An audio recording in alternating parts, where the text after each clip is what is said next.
Hi, this is Scott Garibay, and today we're going to talk about Dungeons & Dragons, and we're going to talk about the release of Dragonlance, Shadow of the Dragon Queen, starring Tiamat, no matter what Margaret Weiss says. All right, so what I want to talk about today is just the receiving this book, right? I bought it, right? And I want to talk about my experience, and I want to talk about the book itself. Because this is the thing I love about Dungeons & Dragons. Dungeons & Dragons is so important. It's such a mega, it is the 800-pound gorilla, right, in tabletop role-playing games. Like, it's the big dog, right? And when they drop a D&D canon hardback, the world changes. That's a fact, all right? So let's get into it. So first of all, let's talk about my experience.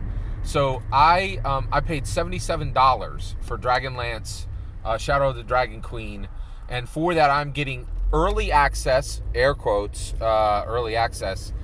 Let's talk about that part. Where's my freaking early access, right? Nerd Immersion is holding a physical copy. Nerd Immersion and 10 other YouTubers are holding a physical copy, right? Talking to me about the book that I don't have online access to, right?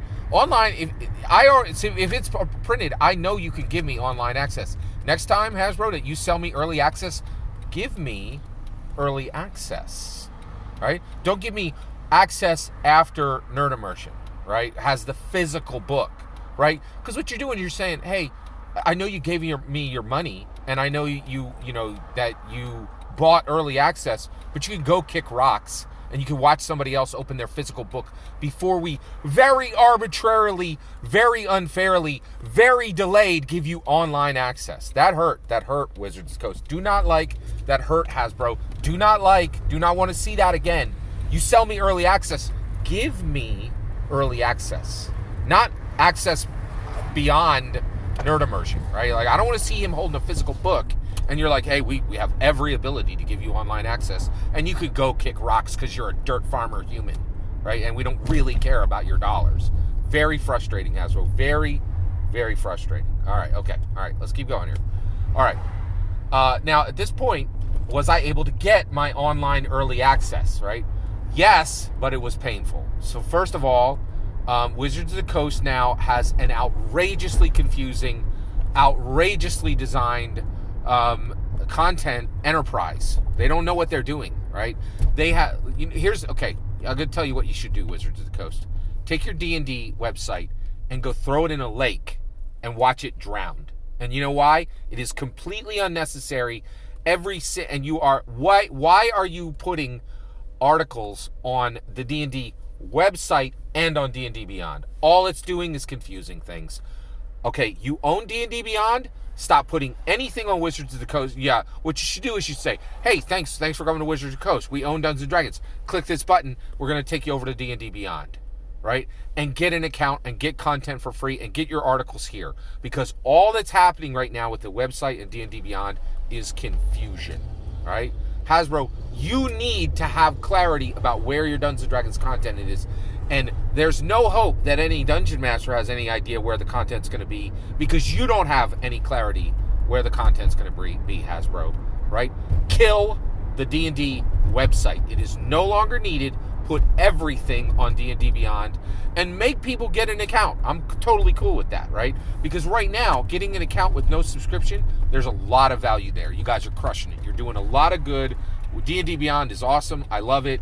If you get an account there and you have no, and you know what? I have no problem with you making people sign in and give you an email. No problem with it, right? And if they don't want to, they can go kick rocks. Who cares, right? Like, I'm very down with that. I have no problem with that. But get rid of the website, because me getting my online access was very confusing and was not super great. Okay, it was not a great experience because it was confusing where I was actually logged in, right? And then they're like, here's your activation key. The other thing is, when I did my ordering online, I had no record. You didn't send me an email. It was incredibly difficult to understand where even the order history was. Okay, your login material on D&D Beyond and on your login material on D&D Beyond is pretty solid. Whenever I go there on my mobile or on my desktop, it connects. You guys know who I am. And there should have been a record of my order on D&D Beyond. That was the problem. The biggest thing you could do here is kill that stupid D&D website. It is causing nothing but problems. You don't know what's on it, and we don't know what's on it, and it is massively confusing, right? You have a good, solid, sound on material on D&D Beyond, probably because you didn't design it, right? Like, and a better company than you at online material did it, right? And you bought it, which is great, right? But I'm telling you, get rid of that stupid D&D website. It is doing nothing but confusing people here. So you should have one page on your Wizards of the Coast website that says, "Hey, we're super glad you know what D&D Beyond is. Click this link, and you're going to be on D&D Beyond, and everything's there." Okay, that's what needs to happen. That website should be one page that says, "Get thine self to D&D Beyond," and that should be where every D&D piece of information lives. And half the problems I just talked about would disappear immediately if you do that. Okay? All right, next. I got my access. I jumped through the hoops to get it. It was painful, and the reason it was painful is, guess what? You guys are doing fulfillment now, Wizards of the Coast. Oh, and everybody's got all these comments about Amazon.com, and it's like, "Oh yeah, Amazon sucks." Wait until you try to do their job. You're going to find real quick that they do it better than anybody in the world, right? And having to go through Wizards of the Coast and Hasbro's fulfillment, it makes me long for the days of Amazon fulfillment. Amazon, I know what I ordered. I know when it ordered. I know when it's getting here. Hasbro is light years behind and is building everything that Wizards of the Coast already did, right? Now, I get it, Wizards of the Coast. I know you want all the money, right? But the reality is, if you suck at it, you better realize and start getting good quick, right? Because you're doing fulfillment now. Okay. So I got my online access. I have it on my desktop, on my phone, and it's great. The content, I'm not even going to talk about the content that much right now. I'm really excited. And you delivered on your promise, but it was painful getting that promise from you. Okay, so that's all there. All right, let's talk about Dragonlance, what it's done. Dragonlance, Shadow of the Dragon Queen. All right, so now I'm going to stop talking to Wizards of the Coast. I'm going to talk to you, right? Specifically, I'm going to talk to the OSR elite, right? DM James, DM Bloodsworth, OGGM. I know what you guys are going to say. I know what every single one of you are going to say. I defy you to tell me to say one thing that I'm going to not say one thing that I say now you will say. Right, you're going to say, "Oh, Dragonlance Old was better than Dragonlance New. Oh, Dragonlance, the new Dragonlance Shadow of the Dragon Queen dishonors Tracy Hickman and Margaret Weiss. Oh, I don't like the new Dungeons and Dragons. Dragonlance Shadow of the Dragon Queen. Blah, blah, blah, blah, blah." Right? And then my point back to you is, oh, what's the OSR doing? And here's the real kicker, right? This is where it lands, right? Dragonlance Shadow of the Dragon Queen is not just bringing new content, right, in an exciting way. They are literally moving the industry. Look what's happened on the last 3 Dungeons & Dragons books, right? Radiant Citadel, all people of color, right? Innovation in literally the industry, right?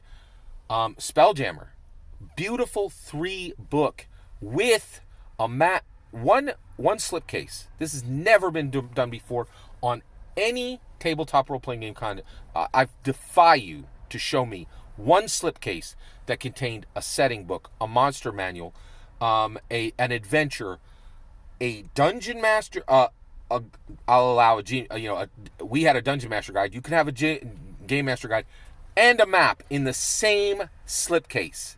It hasn't been done anywhere, right? And Spelljammer actually moved the bar and said, "Hey, what if each setting had an adventure, a monster manual, and a setting book, and a setting-specific screen, master screen, dungeon master screen, and a map," right? Like, that has literally never been done before. Amazing. Beautifully done. Now, I've seen that in box sets. I've never seen that in a slipcase, right? So Spelljammer comes and it moves the market. It says, we're not just creating content. We are bushwhacking a new path and setting new levels of quality for the entire industry, right? Now look at Dragonlance, right? And what's it doing? It's cutting out the FLGS, right? It's saying, hey, what if companies just do direct to customer, right?